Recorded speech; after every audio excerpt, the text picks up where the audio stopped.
우리 같이 한번 읽어보겠습니다. 잠언 26장 17절부터 28절까지 말씀입니다. 길로 지나가다가 자기와 상관없는 다툼을 간섭하는 자는 개의 귀를 잡는 자와 같으니라. 횃불을 던지며 화살을 쏘아서 사람을 죽이는 미친 사람이 있나니 자기의 이웃을 속이고 말하기를 내가 희롱하였노라 하는 자도 그러하니라. 나무가 다하면 불이 꺼지고 말쟁이가 없어지면 다툼이 쉬느니라. 숯불 위에 숯을 더하는 것과 타는 불에 나무를 더하는 것 같이 다툼을 좋아하는 자는 시비를 일으키느니라.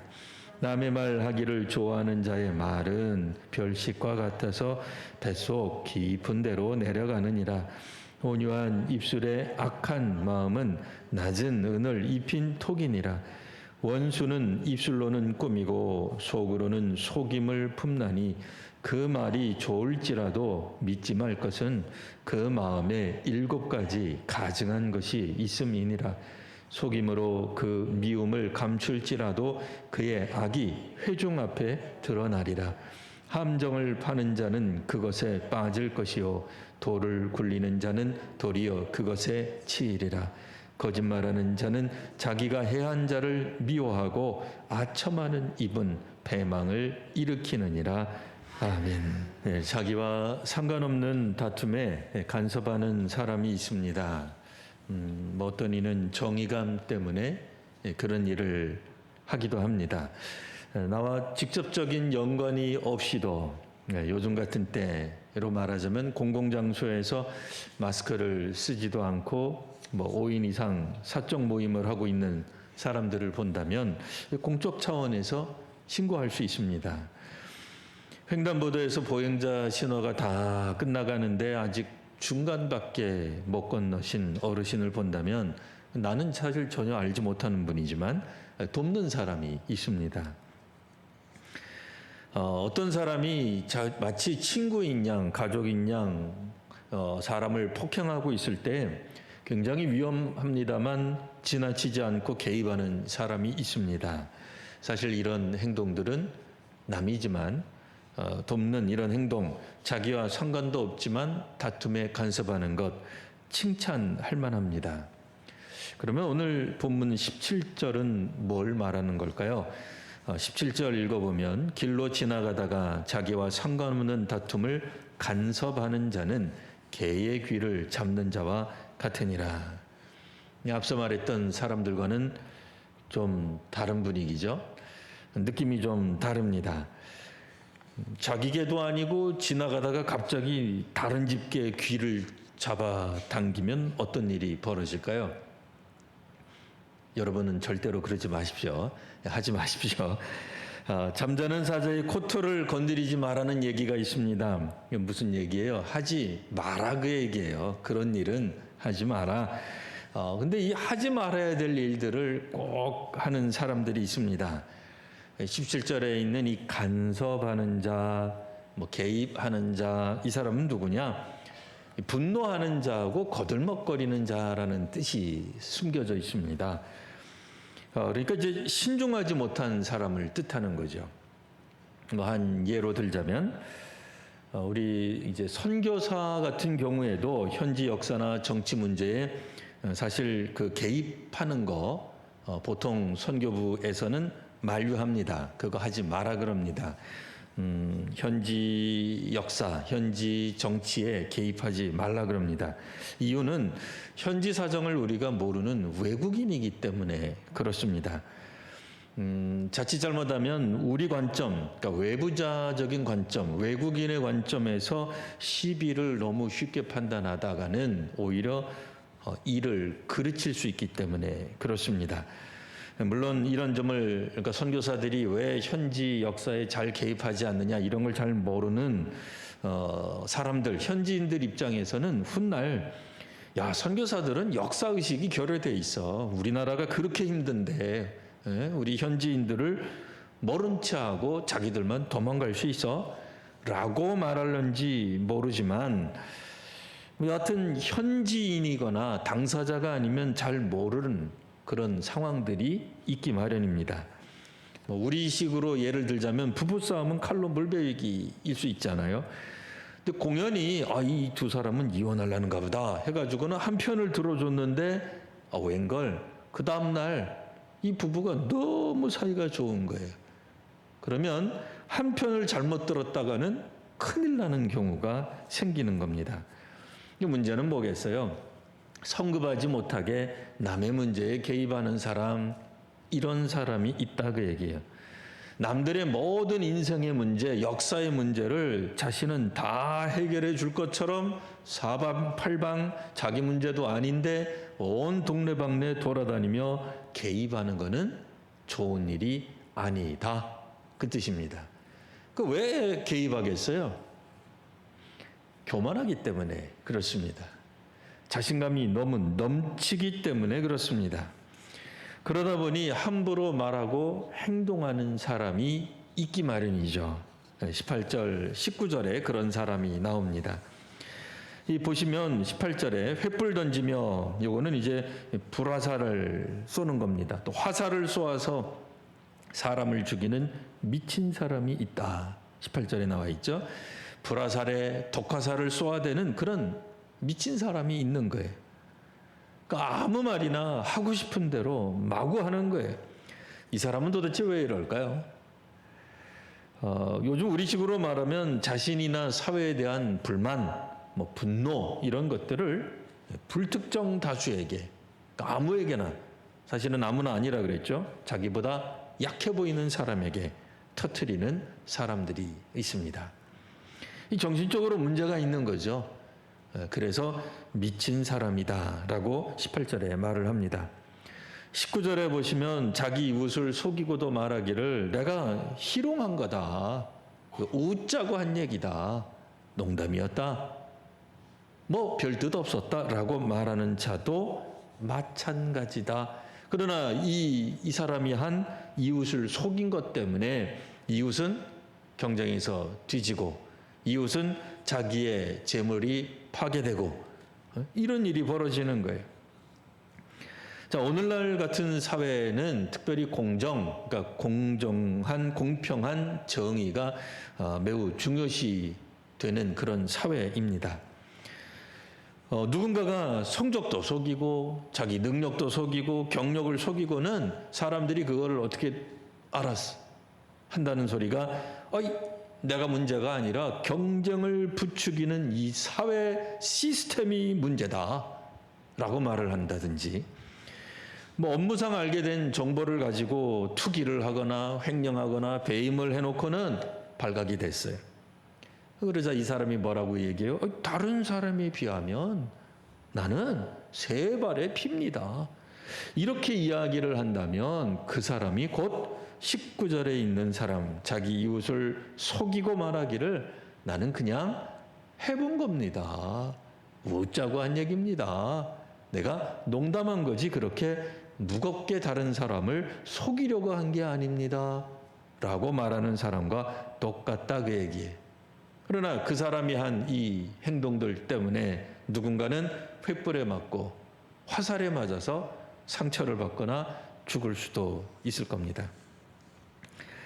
자, 이런 것처럼 다툼과 험담을 또 좋아하는 사람이 있습니다. 20절에서 22절 눈으로 한번 보시고요.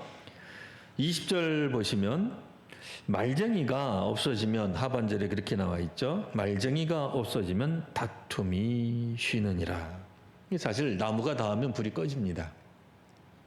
캠프파이어 할 때 언제까지 할 수 있어요? 나무 다 탈 때까지 할 수 있죠. 당연히 불은 나무가 없어질 때까지는 계속 탈 것입니다. 말쟁이, 말을 이리저리로 옮기는 사람, 덧붙이기도 하고 자기 멋대로 각색하기도 하는 사람이 놀랍게도 고대에도 있었던 거예요. 구약 성경은 최소한 2000년 전이라 그랬죠. 왜냐하면 신약 성경이 2000년 전이니까요. 구약 성경은 그거보다도 훨씬 더 오래되는 거예요. 그래서 그냥 평균 잡아서 우리가 한 3000년이라고 이야기한다 그러면 세상에 3000년 전에도 이 땅에는, 그러니까 그 땅이죠. 죄송합니다. 그 땅에는 말쟁이들이 있었어요. 말을 이리저리 옮겨 다니는 사람이 있었다 그 얘기예요. 자, 이런 사람이 공동체에 있으면 어떻게 되겠어요? 상호 신뢰 관계가 파괴됩니다. 이 신앙과 선교 공동체도 심지어는 나라조차도 흔들릴 수 있게 되는 거죠. 자, 21절 보시면 숯불 위에 숯을 더하는 것 같이 타는 불에 나무를 더하는 것 같이, 예, 다툼을 좋아하는 사람이 있습니다. 시비를 일으킵니다. 우리말 속담에 이런 말이 있죠. 불난집에 부채질하는 사람. 뭐 이 정도 되면 21절은 불난집에 부채질 더하기 기름을 쏟아붓는 사람. 뭐 이쯤 될 겁니다. 자, 22절 남의 말하기를 좋아하는 자의 말은 별식과 같아서 뱃속 깊은 데로 내려가느니라. 이 남의 말하기를 좋아하는 사람은 진짜 말을 잘해요. 그렇잖아요. 이 말을 얼마나 많이 열심히 했겠어요. 다른 사람이 듣다가 보면은 야, 정말 저 사람이 해주는 말, 이 말이 그렇게 재밌을 수가 없어요. 네? 뭐 한편의 드라마 같아요. 다음에 또 들어야 돼요. 근데 이 얼마나 이 멋지게 잘 들리는지 이 만난 음식과도 같다, 별식과도 같다. 그래서 뭐 지금은 그런 얘기하면은 뭐 다 코웃음 치실지 모르지만 옛날에 50년 전, 60년 전에 우리가 초등학교 졸업할 때쯤 돼야 짜장면 한번 먹었죠. 생일에나 먹을 수 있었을까요? 그러니까 짜장면 먹는 것 같은, 별식 같은. 요즘 젊은이들은 뭔 얘기냐 할 겁니다. 여하튼 별식이에요, 별식. 남의 말 하기를 좋아하는 사람은 어찌나 말을 잘하는지 별식과 같아서 뱃속 깊은 데로 내려가요. 예, 먹어도 더 먹고 싶어요. 그러니까 믿게 된다는 거예요. 빠지게 되는 거예요. 그 말을 들으면서 의심이 생기는 게 아니라, 야, 정말 그런가 보다 라는 생각이 들게 된다. 그럼 결국 뭐겠어요? 남의 말하기 좋아하는 사람 이야기를 들을 때는 조심하라 하는 뜻이 되겠습니다. 자, 23절에서 25절까지 한번 또 볼까요? 네, 특별히 보기에는 굉장히 부드러우나 속으로는 독을 품은, 어휴, 겁나죠? 네, 이런 사람이 있습니다. 그런 말이 있습니다. 라는 뜻입니다. 우리 또 살다가 보면 이 말하면은 처음부터 끝까지 대부분이 욕인 사람이 있어요. 그러니까 조사 몇 가지 빼놓고는 욕이에요. 근데 어찌나 이 욕을 잘하는지, 좋게, 굉장히 제가 좋게 표현하면 어찌나 욕을 찰지게 하는지, 욕을 하는데 그냥 뭐뭐에서 뭐뭐로 넘어갈 때 우리 로에서 뭐 는, 이, 뭐 이런 거 빼놓고는 다 욕인데 진짜 모든 문장을 거의 욕으로 하는 사람이 있어요. 근데 사실 이런 사람 얘기 듣다가 보면 불편해요. 마음이 힘들 수 있어요. 그러니 사람들은 보통 이런 어떤 욕이 절반 이상인 사람, 욕이 대부분인 사람보다는 부드럽고 온유한 말 하는 사람을 더 신뢰하고 좋아하게 돼 있어요. 아무래도 좀 더 믿음이 가지 않겠습니까? 온유한 말을 하는 게, 저 사람하고 얘기를 하면 그냥 내가 화가 잔뜩 났더라도 마음이 싹 풀려요. 얼마나 기분이 좋아요. 근데 이제 문제는 뭐예요? 보기에는 그런데 속에 독을 품고 있는 거예요. 23절 보면 온유한 이술에 악한 마음을 갖고 있는 사람은 낮은 은을 입힌 톡이니라 라고 되어 있어요. 우리가 뭐 은도금도 있고 금도금도 있겠습니다만, 뭐 금으로 설명하자 그러면은 순금 그러면 99.99%를 기대합니다. 근데 금 함량이 0.1%밖에 되지 않으면서 순금이다. 근데 사실 눈으로만 보기에는 비슷해 보여요. 뭐 박피식으로 해가지고 아주 얇게 펴가지고 해놔도 우리가 볼 때는 그 금처럼 보여요. 순금처럼도 보여요. 근데 실제로는 0.1%밖에 안 들어간 제품이 있는 거예요. 그러니까 톡이는 톡인데 은을 입힌 톡이라서 이게 함량이 좀 떨어지는데 겉으로 보기에는 똑같아 보인다. 그럼 뭐겠어요? 겉만 봐서는 도저히 알 수 없는 그런 온유한 입술이 있다. 그런 얘기입니다. 누가 그런 얘기를 하겠어요? 24절. 원수는 입술로는 꾸미고 속으로는 속임을 품나니. 25절. 그 말이 좋을지라도 믿지 말 것은 그 마음에 7가지 가증한 것이 있음이니라. 자, 이 원수 같은 경우에는 이 입술로 꾸미고 속으로는 속임을 품고 있습니다. 이거 뭐겠어요? 절대로 원수는 우리에게 기분 나쁜 말 하지 않습니다. 불쾌한 말 하지 않습니다. 언제 어느 때라도 굉장히 우아한 말을 하지만 사실은 속셈은 따로 있다, 그 얘기예요. 이제 한자어에 이제 소리장도라는 말이 있습니다.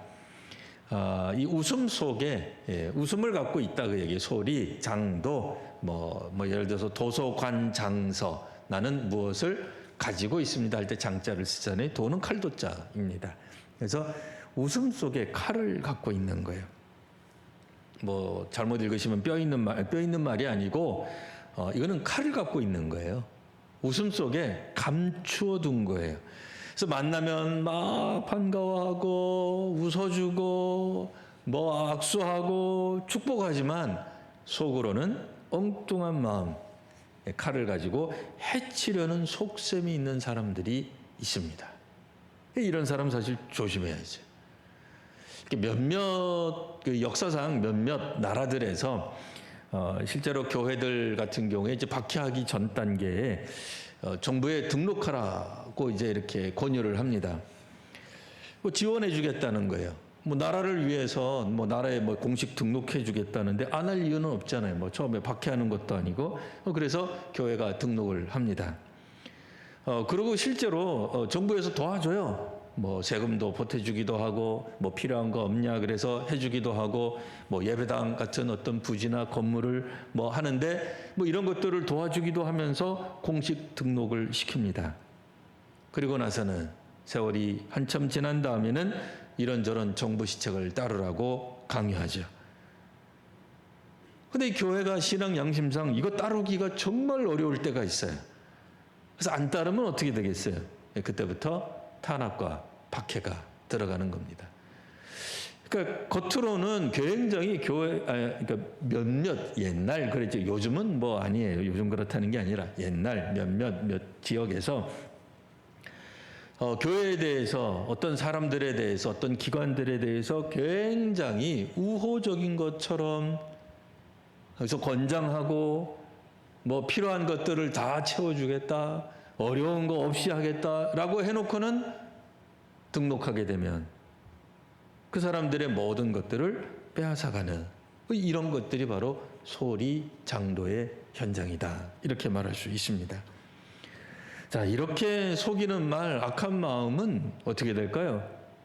뭐 결국은 다 드러나게 돼 있어요.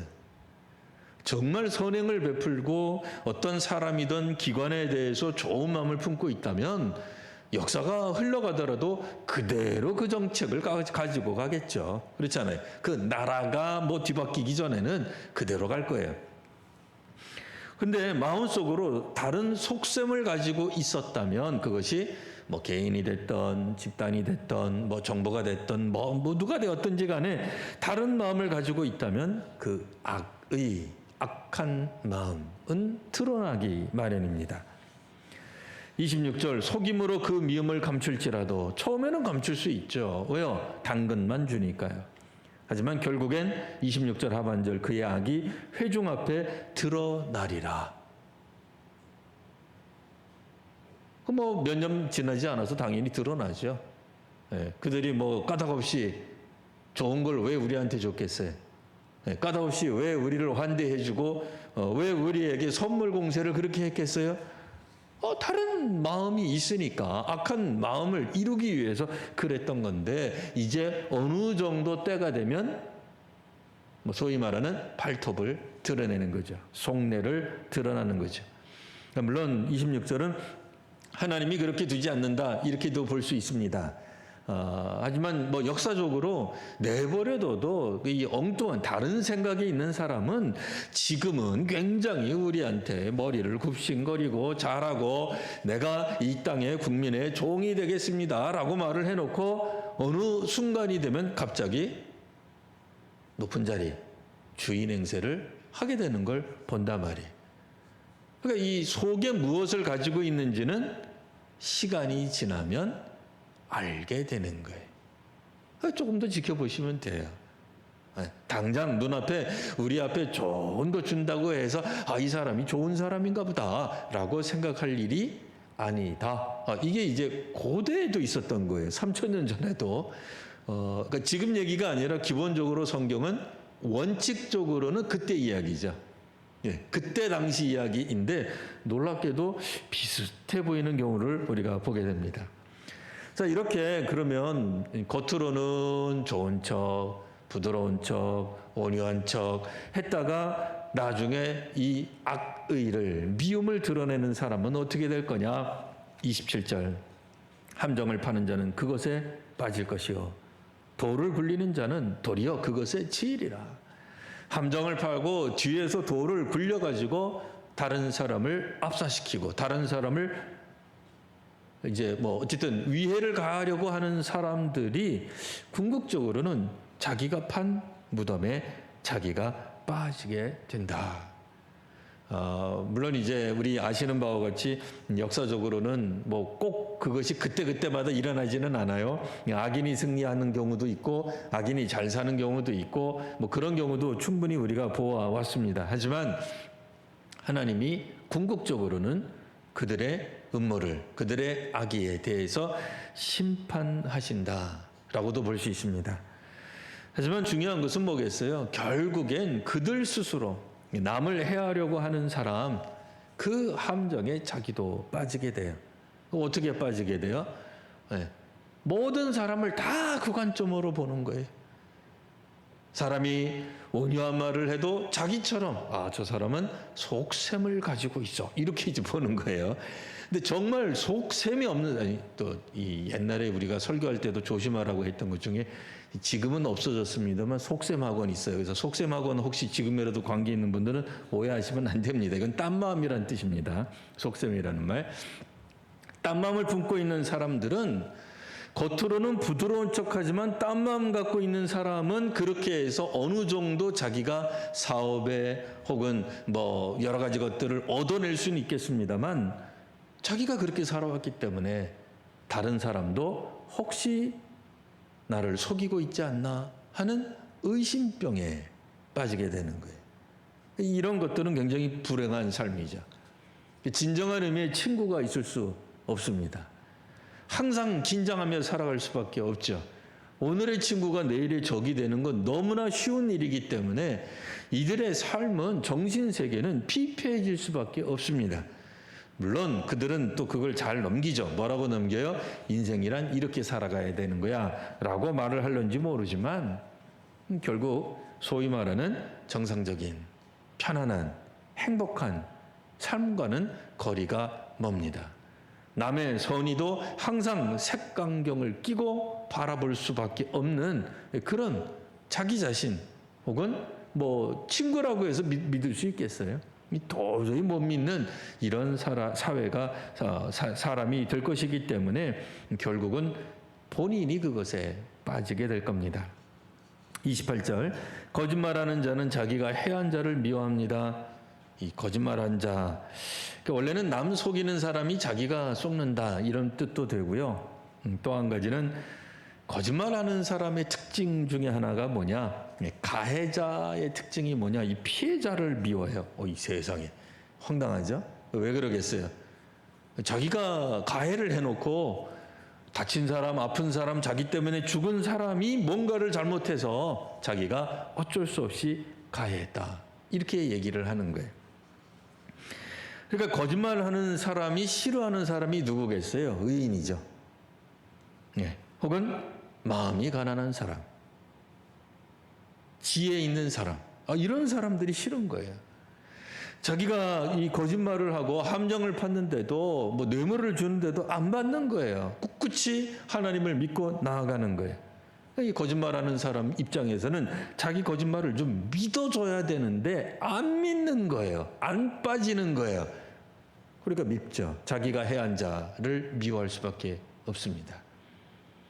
그러니까 집중적으로 의인이라든지 마음이 가난한 사람, 제가 마음이 가난한 사람이라고 표현한 거는 저도 이 설교를 준비하면서 여러 이제 성경 해석한 주석들을 봤는데 거짓말하는 사람은 자기가 해한 자가 갑자기 뜬금없이 가난한 자 이렇게 해석한 분이 있어요.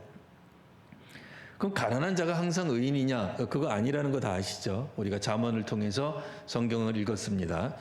거의 뭐 한 달여 동안 쭉 읽어가면서 가난한 자 중에 의인도 있고 하나님의 은혜와 축복을 받아 부자인 가운데 의인도 있어요.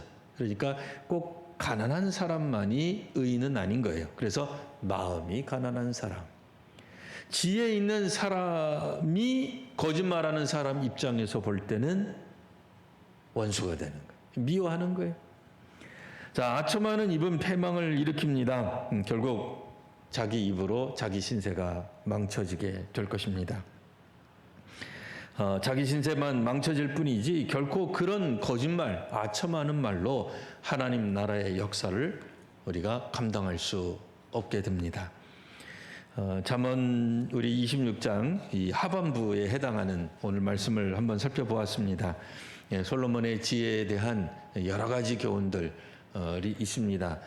수천 년 전에 있었던 그 시대 상황을 기본적으로 배경으로 해서 쓰여진 성경입니다. 그래서 그냥 옛 이야기로도 우리가 들을 수 있지만 한편으로는 시대를 뛰어넘어 이 시대를 살아가는 현대인들에게도 어쩌면 유사한 상황이 벌어진다면 왜 수천 년 전에 3,000년 전에 이와 같은 잠언들이 하나님을 경외하는 사람들에게 있어서 중요한 이야기들이 되었을까? 왜 스승이 제자들에게 가르치는 인생을 살아갈 때에 우리 동양식으로 말하자면 중도를 걸어갈 수 있는, 중용을 지킬 수 있는, 성경적으로 말하면 하나님을 믿고 따라가는 사람, 지혜로운 사람의 모습이 무엇인지를 왜 말하고 있는지를 살펴볼 수 있습니다.